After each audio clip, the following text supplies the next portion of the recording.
Alright. Welcome back, guys.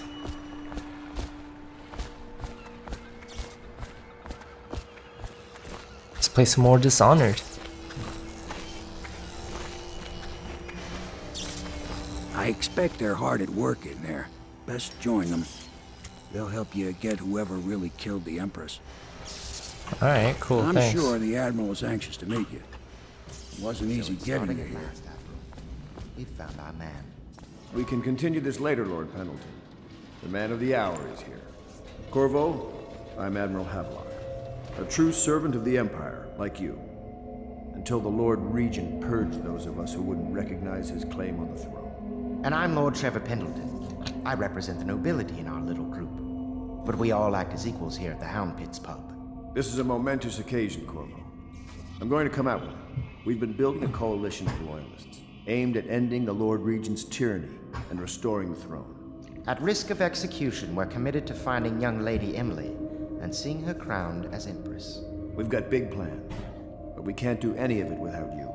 We need your skills, your ability in a fight, and in helping us, we're going to help you destroy the men who murdered the Empress. Sorry, you must be exhausted. We can discuss this further after you've recovered. But before you retire, you should introduce yourself to Piero. He's challenging at times, but his industrious mind buys him that right.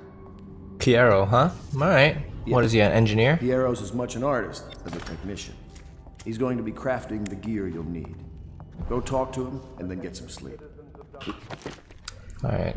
Told me to push J to see mission clues. So Piero is an inventor who is available to craft and upgrade equipment. Piero spends most of his time in his workshop. Samuel, the boatman, has smuggled you across the river from Cold Ridge Prison. He works for an underground movement opposed to the illegal reign of the Lord Regent, and has brought you to meet the chambers of the organization. Talk more when you've rested. Alright, where am I off to? Let's go see Piero. I'll be crafting your weapons and gear. All custom work. For you, I will create the tools of a master assassin. Hell yeah, homie. No! This cannot happen now the tank of whale oil is run out. Will you get a new tank from upstairs, please, while I hold this in place? Be careful. Ooh, can I rob you? Oil's unstable. I can rob When you. it explodes, there's a terrible mess. A second solution. Excerpt from a series of newspaper articles from prominent natural philosophers by Piero Joplin. It is through no fault of my own that the average citizen has expressed a preference for Sokolov's elixir over my own formula, sold as Piero's remedy, a name I did not choose. If you must know the truth, the public has spoken its usual message of idiocy, spending their coin as a means of selecting Sokolov's formula over mine, which I believe to be equal if not superior. Much has been made over the popularity of that concoctions as a means of resisting this remarkable new plague. I say remarkable because this strain works with an efficiency we have not seen in the history of the Empire. This plague, now making its way through the city of Dunwall, is unrivaled in its effectiveness. I have studied it within the blood of those affected, and it is nearly perfect. Elegant, in fact. And while it is true that Piero's remedy and Sokolov's elixir are known to protect the body against the plague equally, my own has properties not fully understood which relate to the mind itself and the spirit. And it is in this way that my formula wins out.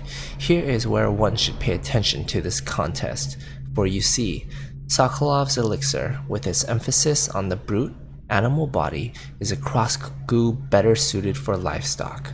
The subtle and secret variants in the key ingredients making up Piero's remedy ensure that it works on the higher functions that separate humankind from the mindless blue-jawed hagfish swimming in the Wren Haven River.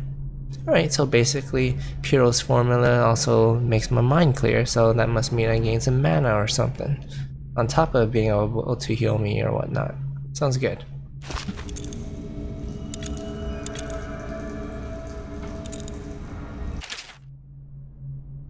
Piero's request is denied.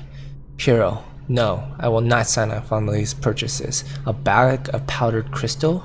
Tyvian ore? What's wrong with the metals in Crystal? King Sparrow feathers? If you need feathers, sacrifice your own pillow.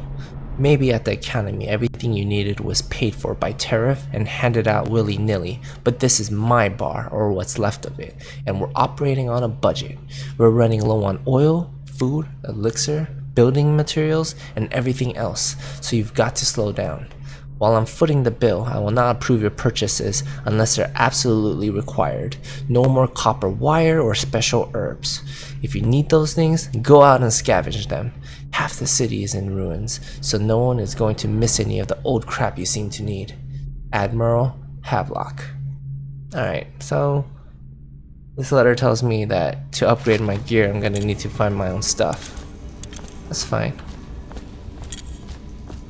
As long as the labor's free. Oh, what's this? Star chart Southern Skies? Oh, that's just worth some coins. Fun. Reminds me of my dad's tools growing up. What's where I read that? Okay, let's go upstairs.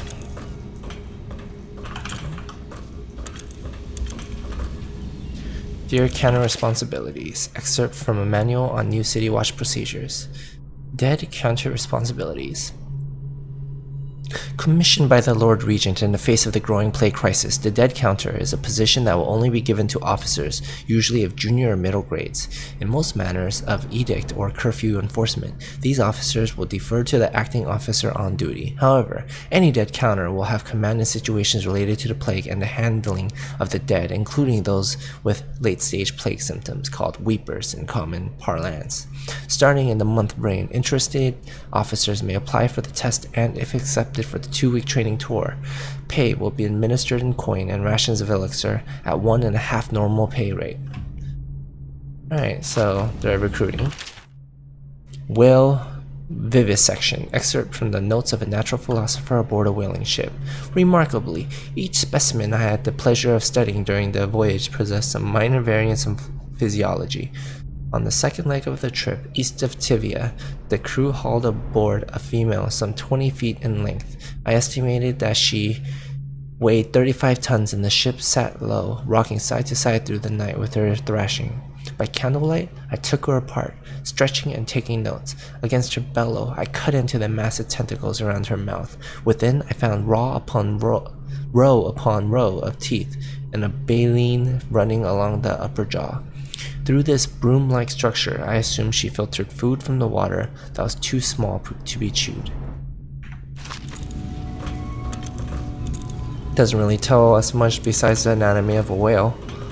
Hemlock essence, yeah, I'll take some of that. Whale oil processing. Excerpt from the founder of the Greaves Whalehouse by Ebenezer Greaves. Out at sea, they secure the beast with hooks with lines cast from the main ship and from several smaller boats. Buoys keep the whale from diving deep. Once it's caught, a larger hook is driven through the tail, which is used to hoist the creature up through the chute. They moan and bellow for some time as the men get them onto the deck, then lift them onto the scaffolding overhead. The ship adjusts its prow and returns to port in Dunwall, where the crew works on the great creature, slicing off the fattest parts while it still lives.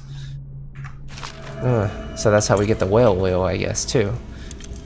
Whale oil refining station. Sokolov no longer has the upper hand with regard to supplies of whale oil. The good admiral has paid for the installation of my own system, which will enable me to work in this place. The oil tanker dispenser, when activated, will produce an empty vessel for filling. When the empty tank is held near the oil tank refill pump, the magnetic attractor should take the tank and lock it into the correct configuration.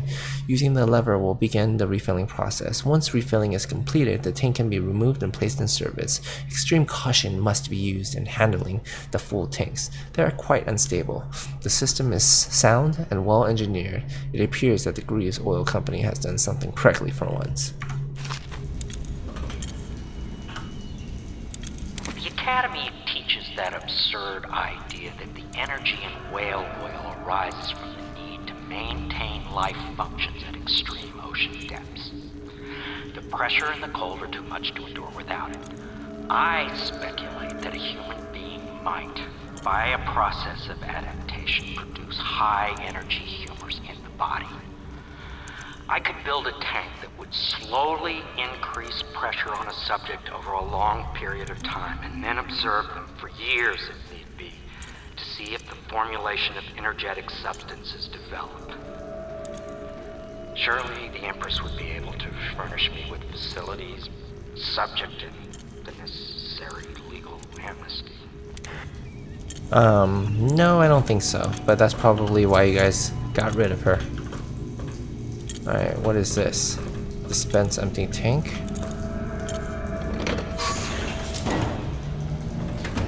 So that's an empty tank. And that's a filled, so I could take this. I guess he needs it, so I'll go ahead and take it to him. Perfect. Now plug it in. Just get it neat. Perfect. Thank you, Cole. Here, see? The assassin's mask. You're a wanted man, so everyone in the city knows your face. But this mask will mean terror to them. If you just hold still, the fit must be precise. There. Can you see normally? Send the lens out of alignment. There. Better now? I could create more for you.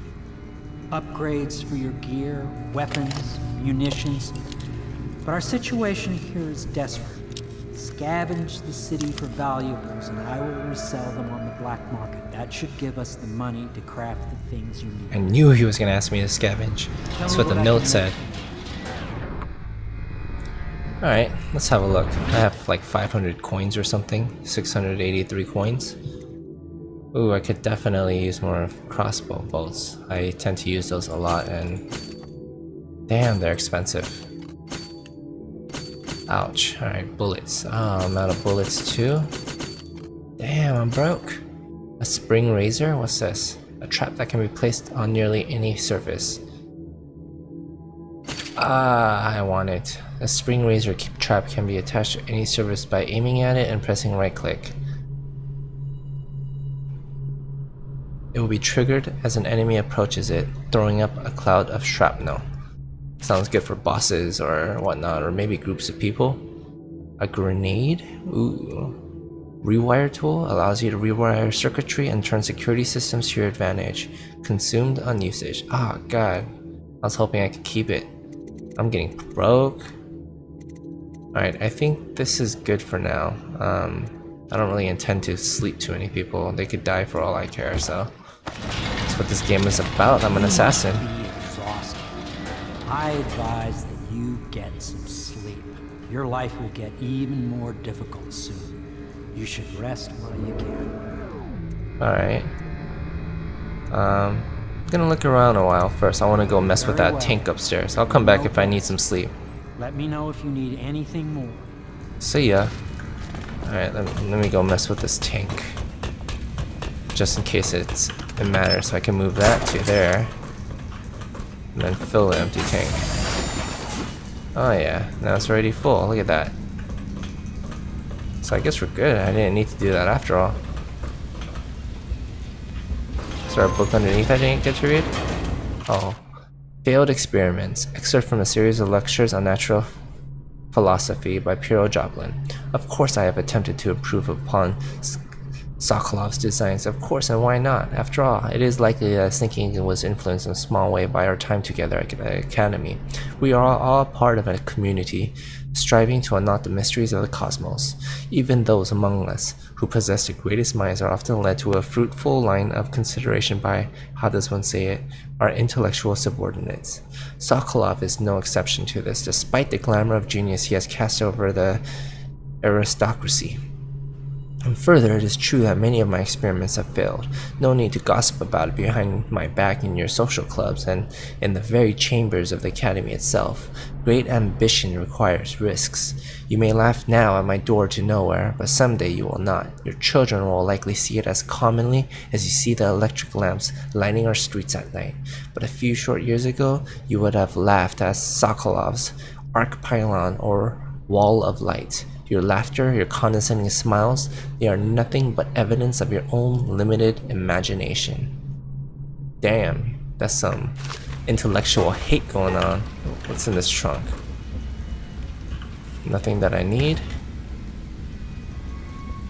Alright, I think we're done up here. Let's talk to him and see if we can get some Tell rest. me what I can make for you. Not much. Okay, I guess I don't get rest from you no more. So where am I supposed to go then?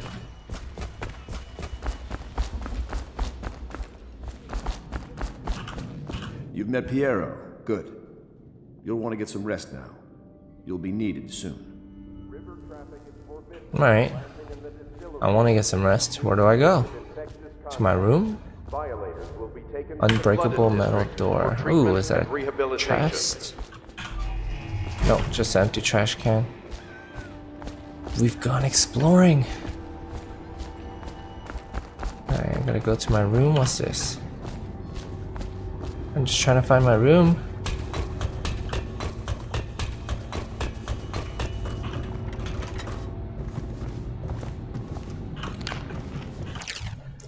Litany on the White Cliff. Excerpt from a series of Overseer invocations by High Overseer Abraham Templeton.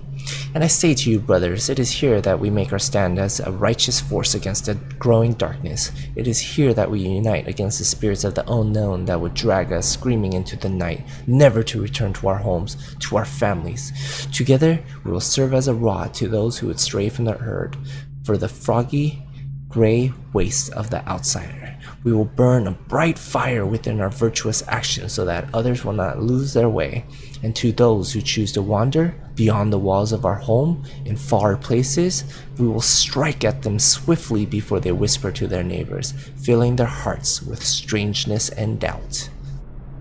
Damn. My, you must be Corvo. Yes, I am. I'm Lydia, at your service. Your room is upstairs and ready. When they told me who it was, well, I thought you'd be older, like the Admiral. Alright.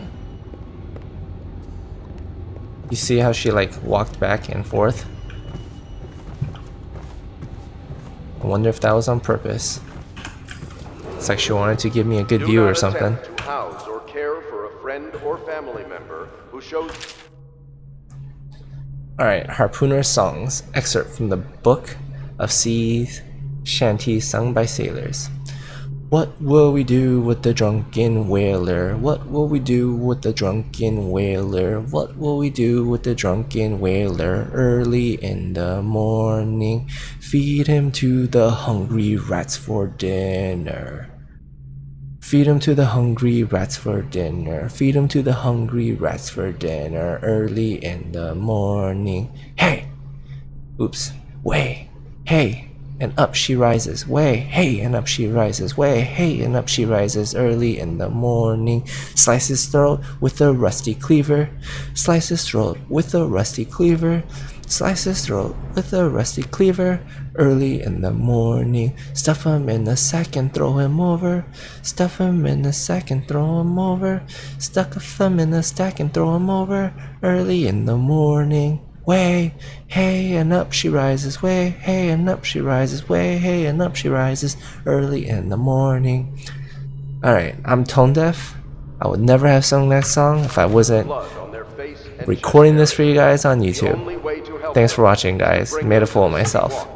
They will be taken to the flooded district. But thanks for sitting through that embarrassing song I had to sing. Of course he didn't. People are foolish. Havelock Log Entry 1. It has been days since our men were dispatched to stash weapons for Corvo in the Old Sewer. They have not returned, so I can only hope that they succeeded in getting the packages delivered. Piero spent considerable time and resources making those things. If I could find a way to mass produce them, the Donwell Navy will secure its place as the dominant force on the globe. Back to Corvo. Can he actually break out of Coleridge, and if so, will he make his way here? I personally give him odds of 1 in 5. Believe whatever they're told. Okay. There's so many books. If I don't trust him, then so will I. Log entry 1-4. It seems we've moved to a new phase. Martin's improvisations have borne fruit. The former bodyguard has been freed and is en route to the staging location. The Pendleton's voting block and my military connections. All we've lacked is the ability to project lethal force in a controlled manner against a previously inaccessible... To the point, we need a man who can kill the bastards for us. Corvo is more than capable of that, I have no doubt. Envo. Damn, that was quite the badass. Switch. Switch, where the hell is the... Kind of reminds me of a streamer. Alright, A Gaffer's Tale Volume 2.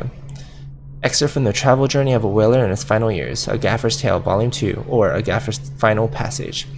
After more than a quarter of a century, I am done with whaling, too broken to continue. I've seen all the corners of the isles and made more coin than most men see in a lifetime. But it's all gone. I've lived through an emperor and watched his daughter take the throne. Fair young empress she was, but slain so young. Everything beautiful comes to die. I've eaten in every port of the known world and sailed in the loneliest waters you could imagine. I've seen the cliffs around Pandisia. Even the best of it doesn't give me an ounce of joy. The years come back across my dreams as a line of butchered bodies, long, sleek, and singing among the waves under the moonlight, only to be speared by ugly, weather-scarred men who'd knife each other for a good pair of boots. Each year, I had less time to come home. My tongue forgot the language of small chatter, and those who lived in the cities thought me odd. My sister Nina hardly knew what to say to me during our visits. When she lost her business to the Lord Regent's crooked barrister, I was 100 miles east of Morley, gaff hand frozen for the sleet, as we tracked the first bull whale we'd seen in months. I helped her as much as I could, but Nina died in the early days of the plague. None of it mattered. If I'm jaded and bitter, it's because this industry has taken away my dreams. The world has beaten me. So much personality in these stories that we read. Definitely good writing. Admiralty and the Fleet. Excerpt from a book on naval history. While each of the isles has some form of naval fleet, none is more envied than that of Bristol, with its long, proud history of great ships and the admirals who command them. Boys come of age in the cities of Bristol, hoping to someday captain such a ship, and family dynasties are made by those captains who track down infamous pirates or crush seditious uprisings, as during the Morley insurrection.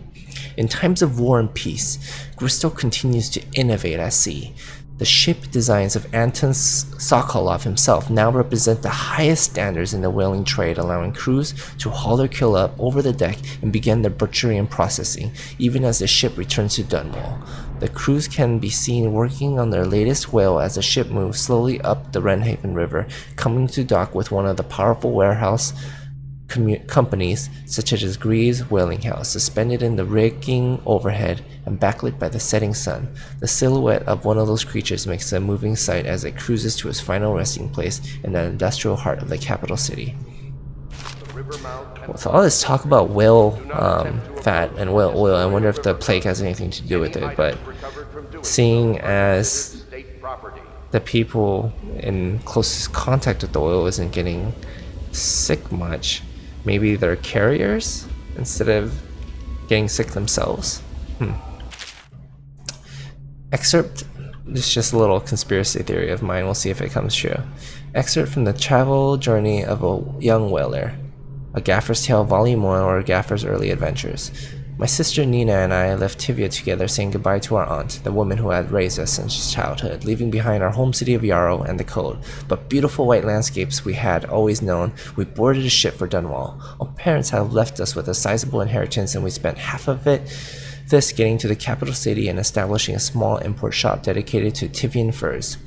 Once I'd helped Nina establish the business, I was free to pursue my dream. Signing on with a whaling ship was the most exciting thing I'd ever done, and I saw it as a means to an end. Someday I would captain my own crew and eventually own a fleet of similar vessels. With tears in her eyes, Nina kissed me farewell, and I did not see her again for many months.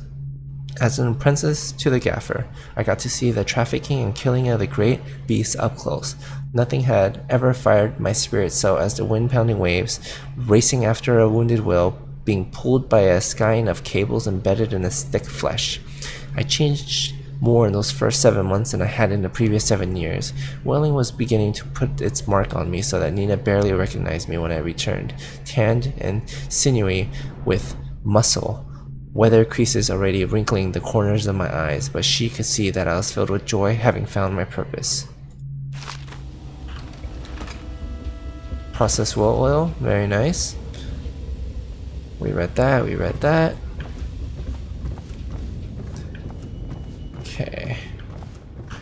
came from in there. We gotta go up, says the pointer, but we're just kind of exploring right now. Yeah, what's up, Lord Pendleton? Pleased to meet you, Master Corvo. I saw you at court in happier days, but you might not remember. I was once a close ally to the Lord Regent, Hiram Burroughs, back when he was just the spy master.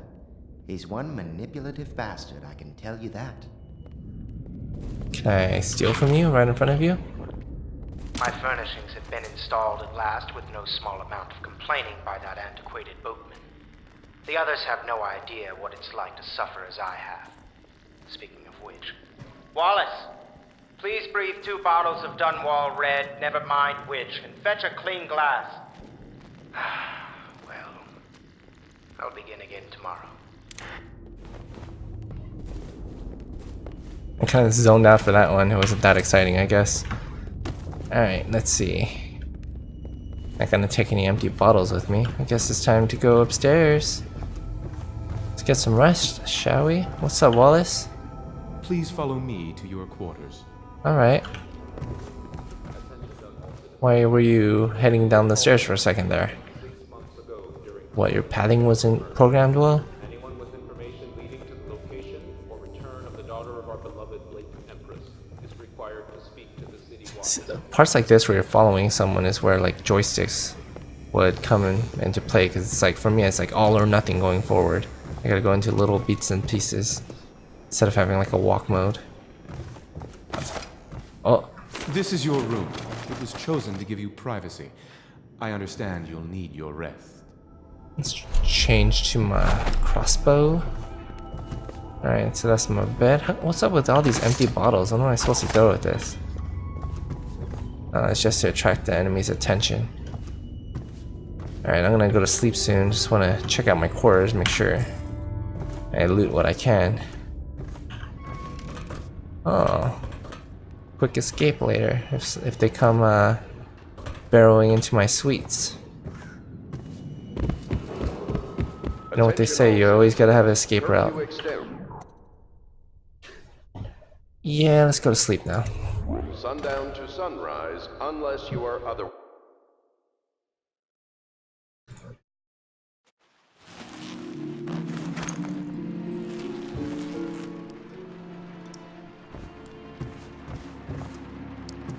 Is it nighttime? What's going on?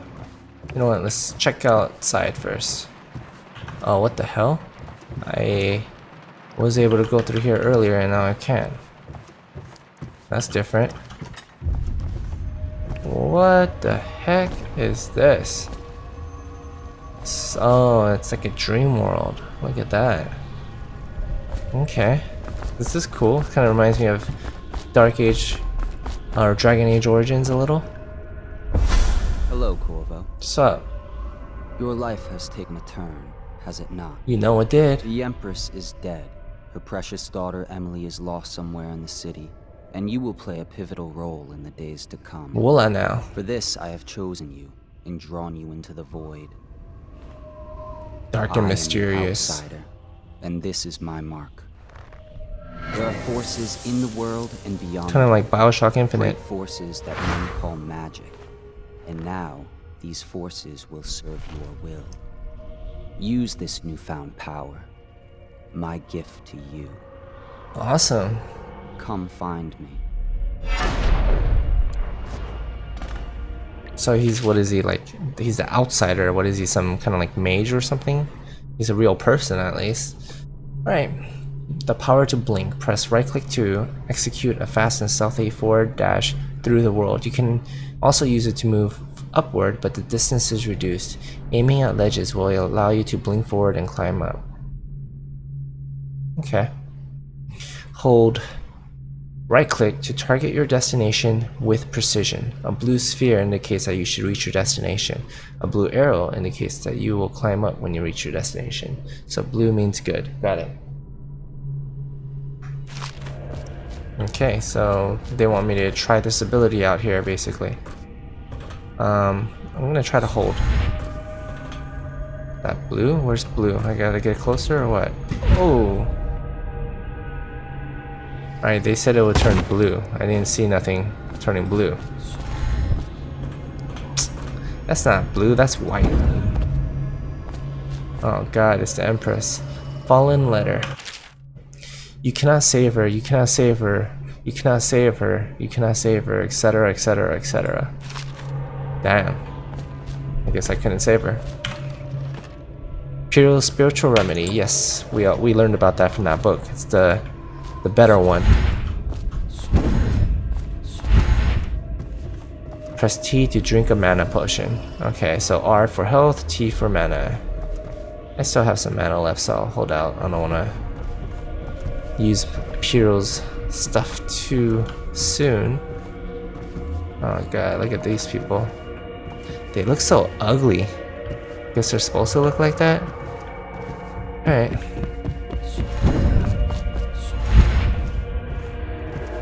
This guy, we're gonna have to kill him. It's the war room. So I could blink in mid-air too, I guess. Or on land. Ooh, I don't want to fall through. Get that. Oh god, they're gonna die. Oh, look at that. So that's what they look like, the officers or whatnot, using Sokolov's technology. To blink to climb, aim the power at the edge of a roof, ledge, or other high surface. Am I supposed to go up here? Dope.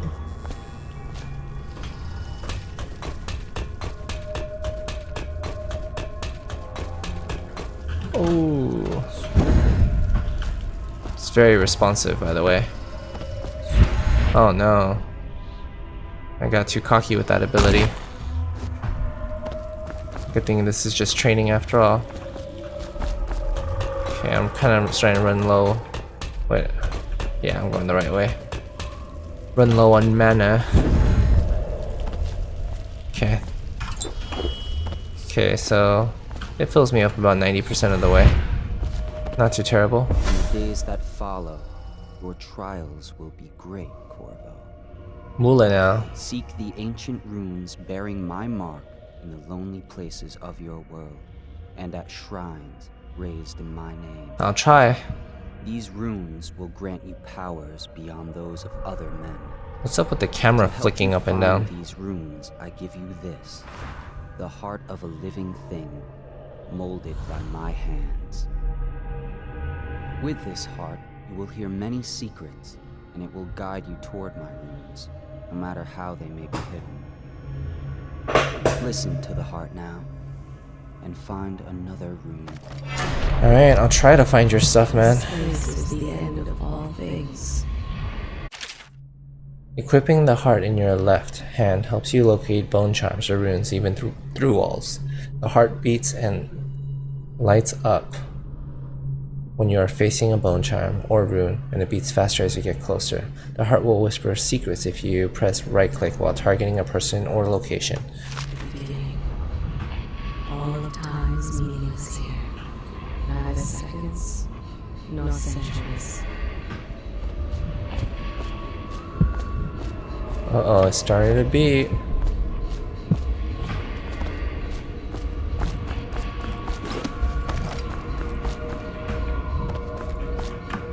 Oh god, why can't I go in?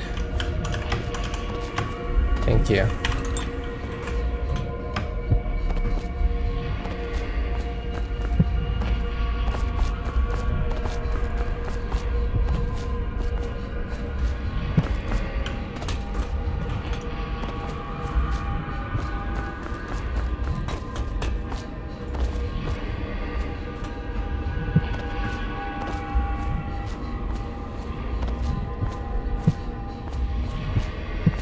Someday this place will devour all the lights in the sky. So I have to be facing it. The one who walks here Okay, so that's the heart. Okay. cradle songs of comfort in bones gnawed by teeth. Oh gosh. I could do that better next time. Let's try it again. Okay, we'll switch to the heart. There it is over there. We already know it's over there, so we don't need the heart anymore.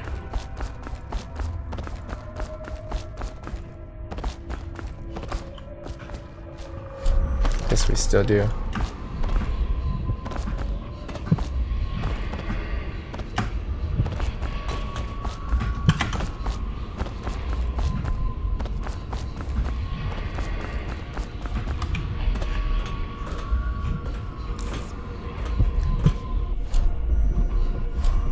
So I guess I need to like do a double blink. Oh, I got it.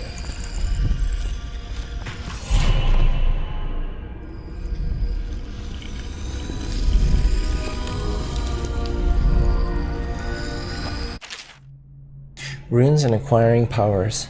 Once you've collected some runes, open the journal and go to the power section to exchange them for powers. Runes can be collected and used to acquire supernatural powers. Oh man, so if I don't find these runes, basically I can't get all the supernatural powers, so it's priority 1. Okay. Let's see.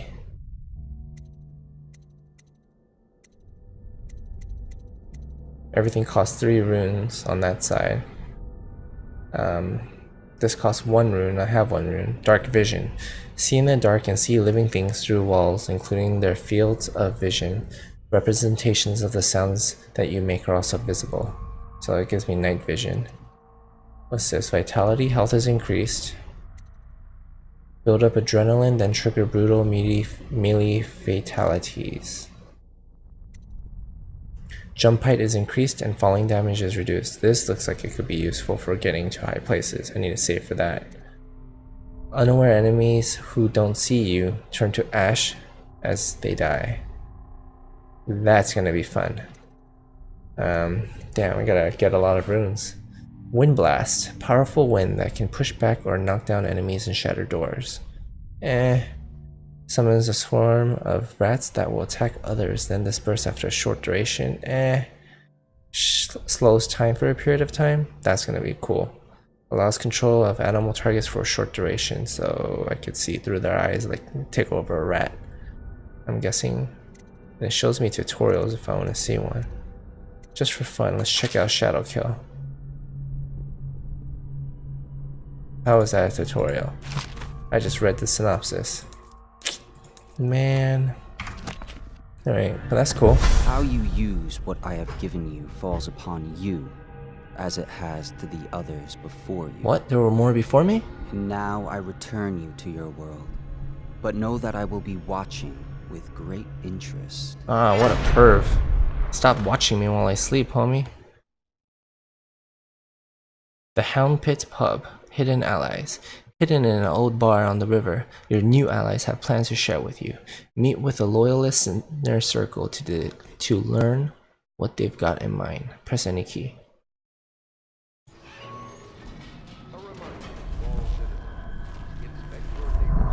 No, I still got my mark. I got powers. Oh yeah. Bone charms provide small supernatural benefits. Locate them by listening for the song they emit. By default, you can activate up to 3 bone charms at once in the bone charms section of the journal.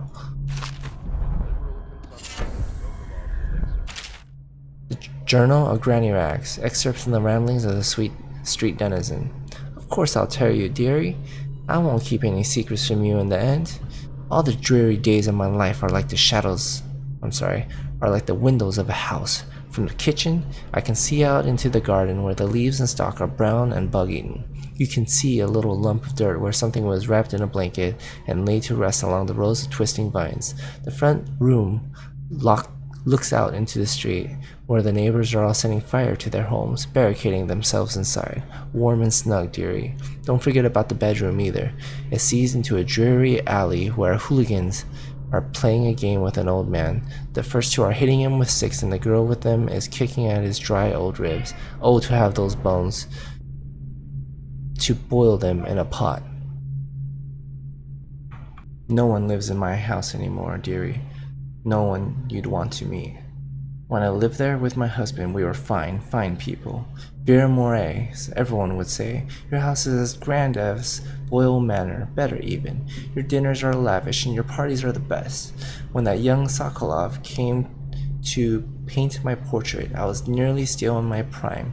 Radiant, he said, and he was just barely a man, so young, painting all the best people across the land. Everyone wanted a portrait by his hand, all of my friends. I was the only one, dearie, wet with his paint, glistening on the canvas for a pretty coin. But it wasn't all parties and paintings. My husband and I weren't always at home, no. We traveled together, he and I, to the far ends of the Isles, beyond even, all the way to the red cliffs of Pandysia, to dig in the dirt and crawl through the caves, holding up candles and squinting at the walls. Many precious things we came upon, but none so precious as the boy with the black eyes, dearie. All those marks and bones, carved so deep and polished so bright. I brought the old bones home, hid them from my dear husband. Then I learned to boil them and carve them myself. They made such good presents, dearie. The little meat boy took them home, he loved them so. All the time he came back with new bones for me, holding them up so I could see it in his eyes, even though his tongue was still. Granny, his eyes would say to me, carve these bones for me, make me another present. And he went so far, all the way to Dunwall Tower, the royal headsman himself now. My little mute boy and his shiny, shiny sword. Better bones were what I needed, you see. Better bones to carve and polish, scrape and gleam. My old husband was always tired. I made him soup, and then he was sick. Better bones was all. My little mute boy, carved in the name of the one with black eyes. And after my husband was gone, given away as birthday gifts, I didn't want to live there anymore. Oh man. And so, I'm old and don't have many to give my presents to. Sifting through the garbage for granny rags and feeding the little birdies that gather at my feet. No one wants to have tea, dearie, especially those rude louts on Bottle Street. Slackjaw and his boys, always meddling with an old woman just trying to make her way. In the end, we'll be together with him, you and me in the dreary night with stars above and below, and always the one with the black eyes, dearie. So this Granny Rags got infatuated with getting bones and carving them, so she killed her husband with some soup and ended up using his bones to give as birthday gifts to people. Man, Granny Rags, it's like a children's horror story, but I guess that's what these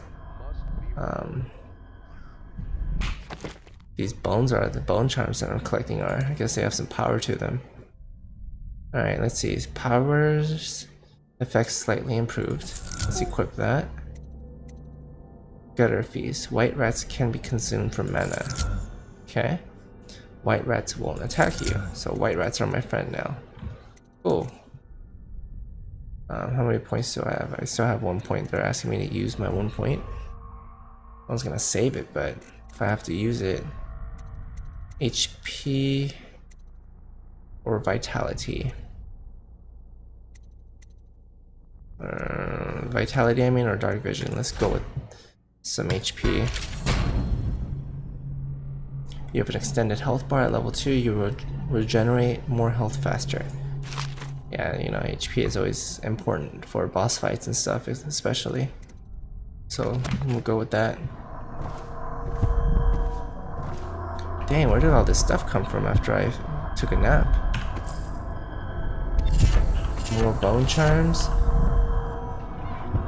Let's equip them. Damage from explosions reduced slightly. Win sword versus sword contests more frequently. Oh yeah. Shot whiskey bottles explode with greater intensity. I don't really care too much about that, so we'll do the blast resistance for now.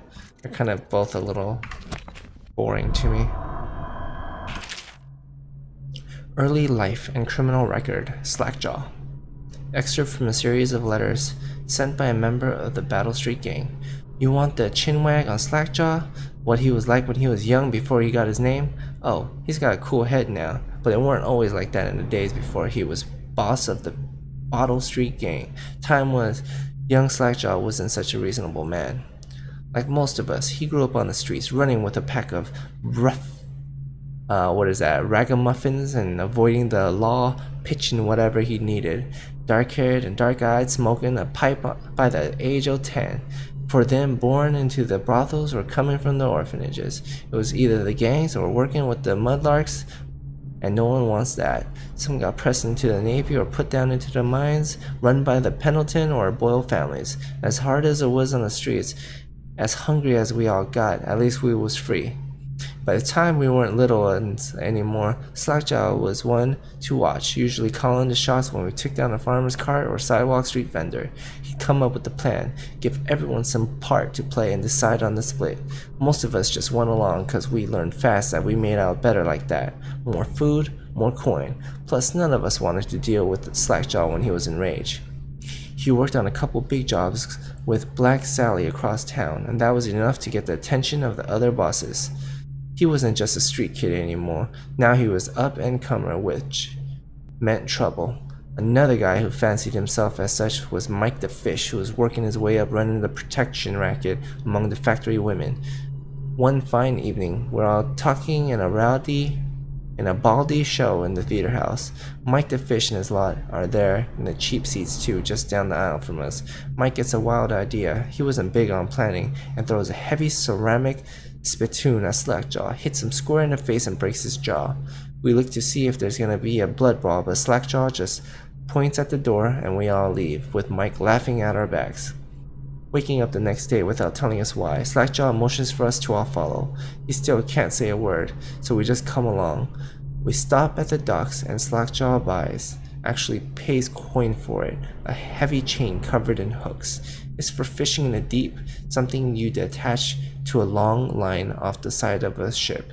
It's about 4 feet, made of thick links, and there are shark hooks coming off of it at different angles. Slackjaw's got that thing wrapped around his left arm, dangling at his side. Not sure how we knew where Mike the Fish was staying, but when we reached his girl's house, Slackjaw throws a bottle through the window just like that. It's almost noon, there's a bunch of screaming inside, and Mike pokes his head out, looking wide-eyed and baffled. When he sees Slackjaw out in the street, a look comes over his face that still gives me the willies. Pure murder. Mike comes out of the side door bellowing like a blood ox, holding a cleaver, heading straight for Slackjaw. When they came together in the streets, Slackjaw spins and the shark hooks bite deep into Mike's arm and shoulder. He screams, but Slackjaw holds onto the chain. He's standing there with his jaw broken, clenched tight, and the chain wrapped around his left arm, hooks sunk into Mike the Fish, just knifing him as fast as he can. Mike couldn't fight very well, hooked like that and using his left hand, but he was a big guy, and it took a lot of stabbing before he went to his knees. Everyone was cheering at first, but then we all went quiet. It just kept going and going until finally it was just Mike the Fish blubbering, crying like a baby, and the sound of Slackjaw's knife. When it was over, and here's the brilliant part, Slackjaw took out a note and stuck to Mike's face with a nail. It just said, "If you want a job, come to Bottle Street." Slackjaw didn't talk right for a couple of months, but word spread fast. By the end of the year, once we had a sizable gang going, he sent out letters to the other bosses telling them that he was running a brand new crew over on Bottle Street. Most of them laughed or beat up the guys who delivered the letters. Green-eyed Trish even came back missing a thumb, but apparently Slackjaw was expecting that kind of reaction and had a backup plan. A week later, 4 of the bosses were dead. Seemed like a series of unfortunate events, but everyone knew better. One shot dead by the watch while standing in the middle of the meat market, another slipping and falling into the water out cold, one of the older bosses found in bed with his belly open wide and a Tivian spear stuffed into his mouth, still not sure what that meant, and Sheila Barnsworth was found bubbling in a cauldron of hot wax. Slackjaw sent out another set of letters, offers to the underbosses, telling them they'd be treated fair as peers. He even sent Green-Eyed Trish with one of the letters. All of the underbosses accepted. After spilling the guts of his main competition, Slackjaw went in for stabilizing his business real neat-like, calling in favors and smoothing things over, giving everyone a little bit of coin or drink as a bonus, showing what he could be like as a boss. So everything got quiet, which always makes the boys of the City Watch nervous, of course. Word went out among the Royal Spymaster snitches, the responsible citizens group they called themselves, telling everyone working in a shop or sweeping off the front steps of their homes to keep watchful eyes for Slackjaw and his men, trying to suss about what they were up to and what had happened. But Slackjaw ain't stupid. He greased a few palms along the among the shopkeepers and the watch too, telling them that he was in town to stay and that things would be run properly from now on without so much blood. He was finally a real boss, ready to settle into the business of moving whiskey, running the hound fights, and offering up the ladies and gentlemen of the night if he'd take my meeting. Then the plague came. At first, it seemed like a good thing. A few people got sick, and everyone wanted to buy those potions from Sokolov or Piero, health elixirs, or spiritual remedy they called them. Slackjaw told me he saw an opportunity. We already had an old whiskey factory with a still where we could water the stuff down and sell it discounted, doing the same with Sokolov's elixir with a smart plan. Pretty soon everybody in the slums was sick and business was good. But after a while, there were so many people down with plague that everyone got scared. Everybody started acting real nasty and everything fell apart. When people can't work, they don't have the coin for elixir, watered down or pure. When the Empress died, it seemed like Dunwall would slide into the void. Spymaster Burroughs took over, and the watch started using all of that new Sokolov technology, watchtowers, tall boys, and them arc pylons. They put up a wall of light across Clovering Boulevard and cracked down hard. But Slackjaw surprised us again. Instead of leaving town on a boat bound for Morley or one of the other isles, he stayed and kept it all together.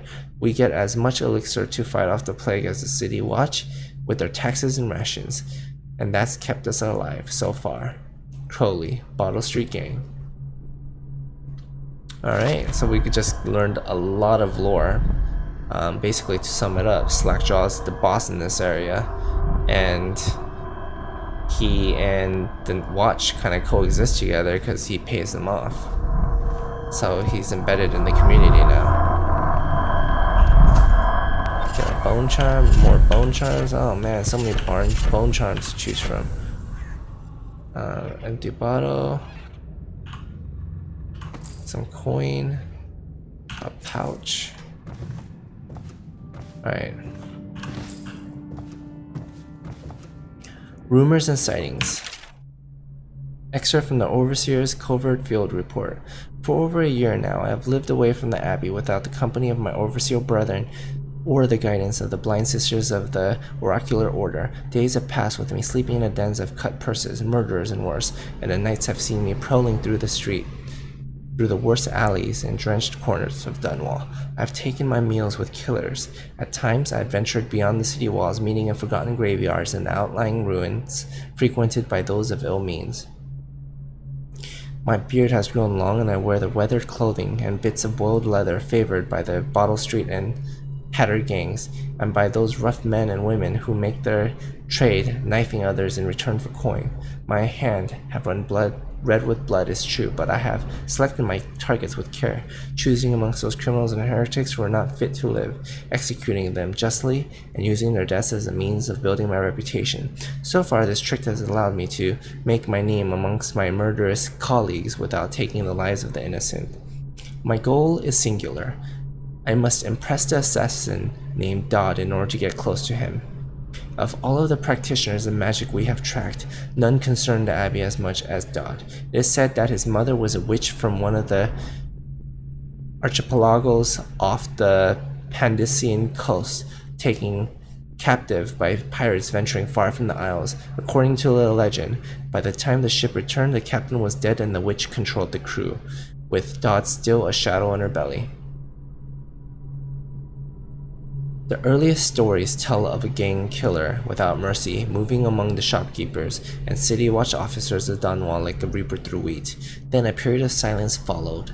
Years we now believe he spent traveling the Isles, studying anatomy and occult in the great halls of learning and in hidden basements frequented by fellow dabblers in the forbidden arts. Dodd is even purported to have spent a winter in the Academy of Natural Philosophy itself. And, for a time before a scheme developed, he counted the Brigmore witches amongst his allies. All of the while, he honed his craft, and it is during this time that we believe he began to consort with the outsider. New reports emerged of a dusky-skinned assassin paid by the elite to eliminate their rivals in Dunwall and in the other major cities across the Isles. Those who saw him and lived numbered in the handful, but all of them reported something strange. He appeared and vanished like smoke from a nearby rooftop. He gestured and a noble woman stumbled from her balcony, falling to her doom in the cobblestones below. Most recently, as this new threat of plague has risen in Dunwall, Dodd has been seen leading a group of men in dark leather, dressed as factory whalers in their vapor masks. They seem loyal beyond comprehension for one so unworthy, leading me to wonder if some of his magic is dedicated to lulling their minds, enslaving them. Only a month ago, one young woman claims to have come upon a strange scene. Carrying a bottle of milk home to her crippled brother, she was taking a shortcut through the tailor's district in a narrow street. She passed beneath a window and heard unusual sounds from within.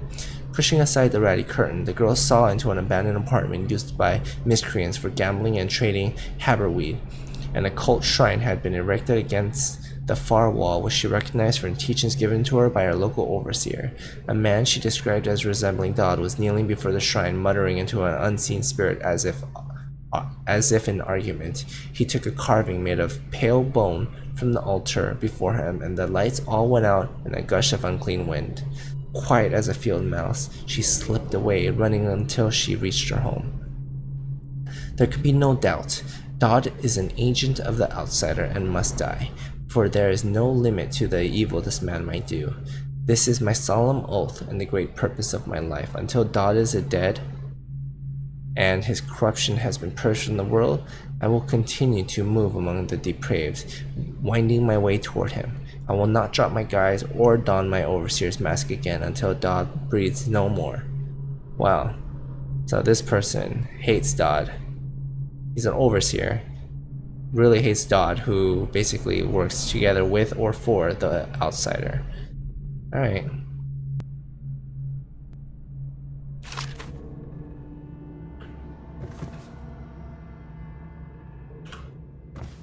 A mystical rat artifact. I wonder what that's for. Field study notes: The Royal Spy. Excerpt from the personal memoirs of Harren Burroughs, dated several years earlier. This is the 4th day, month of high cold. Progress continues on the suppression of gang activity in the distillery district, but more slowly than I expected. The ruffians operating there have been cunning, I'll grant them that, but it's only a matter of time. I'll see their leaders flogged in public and sent beneath the royal executioner's blade. If I had my way, that mute bastard would be working night and day, removing the heads that need removing. Internally, the Empress does not seem pleased with my investigations. It seems that it is beyond her thinking, against her very nature as a trusting person, to believe that traitors move among us. But I know they do. They must. No, Jessamine would rather spend her time with the royal protector. At least he's likely to stop any immediate threat to our safety, but a strong arm is not what's needed against those who would undermine us. How will Corvo's sword stop a poisoned wine glass or explosive delivered by courier? It will not. There are many threats around us, threats requiring meticulous efforts by police. Young Lady Emily is undisciplined, I'm afraid. Here, within Dunwall Tower, she receives instruction from the finest tutors known in the Isles, yet her mother spoils her and spends most of her time lost in imagination, wasting her time drawing or asking Corvo to teach her to fight with wooden sticks. The girl might rule the Empire someday. Every moment spent at play is a moment wasted. Shoring up security for the main gate leading into Dunwall Tower has been another pet project of late. To think that back in his day, Emperor Caldwell left it open to the public during the day, allowing anyone to come and go as they please. If it were up to me, I'd seal off access to the streets entirely, but the Empress won't hear of it. The waterlock is much easier to protect, and if it were only way into the tower, traffic in and out would be greatly reduced. Someday, the wrong person is going to slip in and will suffer for it. Mark my words, no amount of security is excessive when it comes to protecting heads of state. The Empress also disapproves of my plans for the Sokolov devices. Sokolov himself has no interest in security, of course, but he's vain and therefore keen to see his inventions deployed in any fashion. This wall of light he's been tinkering with has promise. In any case, at least I was able to convince the Empress to upgrade the pistols carried by the officers of the watch. Why do I worry so when no one else seems to care? If I ever fall asleep, will it all sink into the ocean? Will the rough things clamber over the walls and fill themselves on our flesh? This is what I see in the same dream several times each month. If only I had more say in these things, more authority, I could protect us all. Perhaps I have been working too hard. Dinner and an evening of conversation with a certain lady of refinement might be in order. Perhaps somewhere nice in the State District. Harren Burroughs, the Royal Spy Master. Good guy. Alright. My throat definitely hurts from all this reading.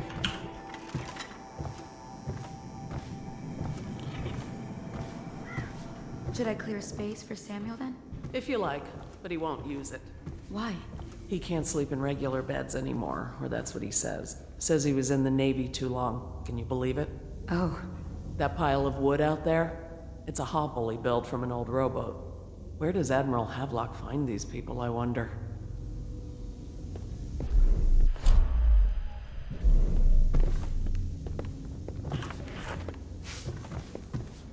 I had a day, sailor Mr. for a Corvo. boyfriend once.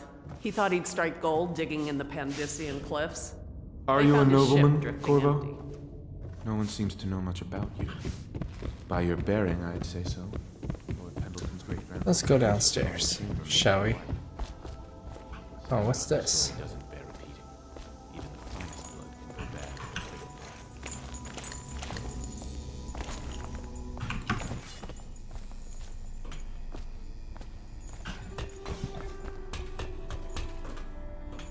Ooh, hidden stuff.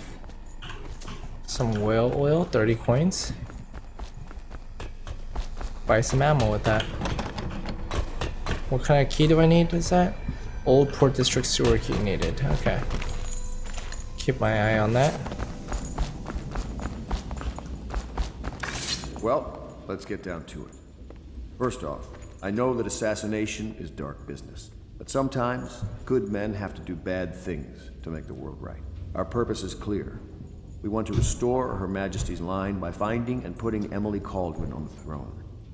To those ends, we'll hide, act in shadow, take them apart, piece by piece. Tonight, High Overseer Campbell dies by your hand. It won't be easy. He's protected by his overseers, an army of religious zealots. But if anyone can do it, you can. Your exploits are legendary. Campbell carries a private journal. Once you've eliminated him, get the journal, because we think it contains Emily's location. Recovering her is obviously critical, assuming she's alive. That's the gist of it. Remember our cause and strike true. We're counting on you. Another thing. Campbell is holding a former overseer by the name of Martin. He's one of us, and if you manage to find him, give him whatever help you can. He's a master strategist, and he got caught working for our cause. It'd be good to have him back here at the Hound Pits. Not a problem. The Exquisite Tallboy. Excerpt from a letter of public concern by anonymous authors. What you've read here is the truth regardless of what you hear from the authorities who rule over us. It's not a matter of coincidence that the former royal spy master is the one who stepped in when the late princess fell. Ooh. We, who will remain nameless, believe that these events are interconnected. The signs of oppression are all around us. The Sokolov designs originally intended to provide light and warmth in our houses have been turned against us as a means of inspiring fear and controlling our movements through the city. And where did this plague originate? Some say it was imported. A wild theory? Perhaps. One of our members risked her life to obtain an internal report from the government, which we will be printing and sharing soon, called The Exquisite Tallboy, extolling the virtues of this newest member of the City Watch.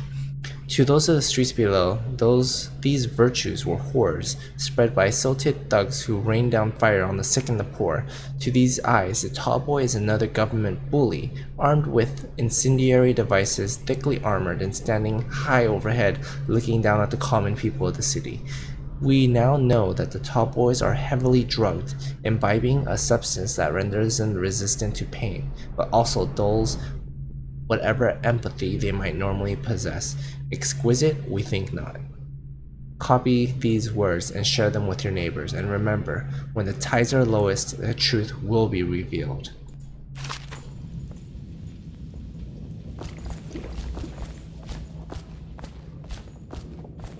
Alright, let's do our objectives. Go find Samuel.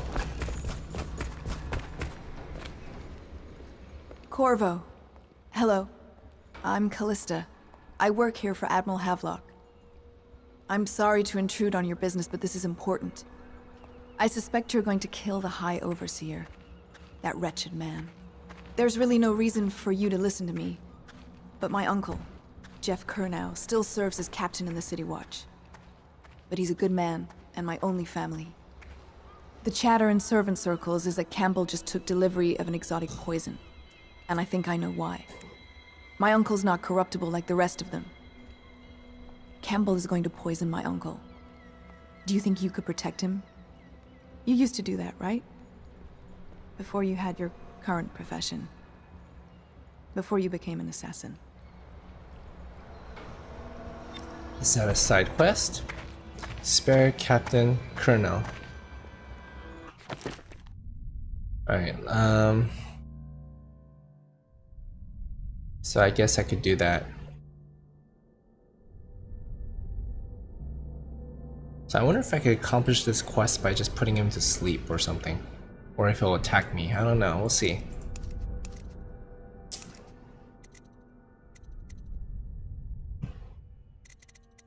So here's all my objectives for now. Let's look through these. Looks like I have 2 more slots available, so no, we don't like that one. Drop assassination gives you a bit of health. Enemies miss more often with arrows and bolts. That's a good one. Swim speed increased slightly, not important. Breaking glass sound is moderately reduced. Moderate keyhole peeping magnification.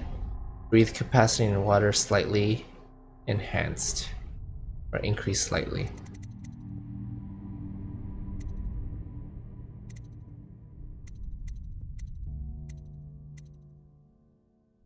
This will help me sneak around more. I don't know how much broken glass there is, but it's between that and this. I kind of like the idea of gaining health. Let's go for free. Let's go with that. Okay.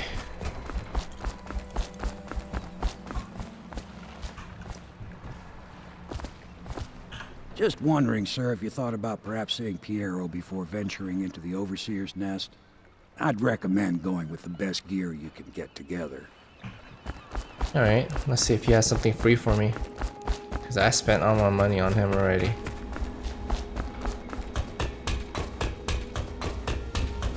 What can I do for you? Oh. Yeah, we already got all that. A carved chunk of whalebone. Oh, look at this. Where did I get all this money? That makes me pretty happy. Alright. Play your way powers. The powers you obtain from runes can be used creatively to defeat enemies or move through their environment. Blink from roof to roof, possess rats and fish, or slow down time before rushing a group of enemies. I got upgrades. Ooh, I could upgrade my weapons. Rewire tool. You know what, we're gonna get one of these for fun. I feel like there's gonna be a time I need it. Pure Spiritual Remedy. Ooh, it tells me I have 2 out of 10. These are expensive, so each time I found them, they were... Grab one of those. You know what, I'm gonna grab another rewire. Another few. I feel like those are gonna come in handy. Alright, let's see. Crossbow accuracy. Lowers dispersion and stabilizes crossbow aim. Crossbow bolts travel faster and further. Faster reload enables auto reload. Sleep dart's sedative effects is immediate even in combat. Not gonna put him to sleep, so that's not needed. A pistol upgrade allows pistol upgrades and adds a short range spread damage. Increased radius for traps. Makes the sword more effective when blocking blades and pushing against the enemy. That's gonna be good. Boom. Let's get that one. Mask optics allow you to magnify your view. Press left alt to zoom. That seems pretty important. I'll look at that in a second. Increase bullet storage capacity by 10. Total right now is 20. Ooh, I definitely want more bolts because I prefer bolts over guns. Grenade capacity, bone charm capacity. Enables 1 additional bone charm to be active. Oh yes, please. It's like free upgrades. Alright. We're looking good for now. Let's switch over to our crossbow bolts. Hopefully I find a lot of loot where we're gonna be going. Because I'm broke again. Ready to go? Just give the signal.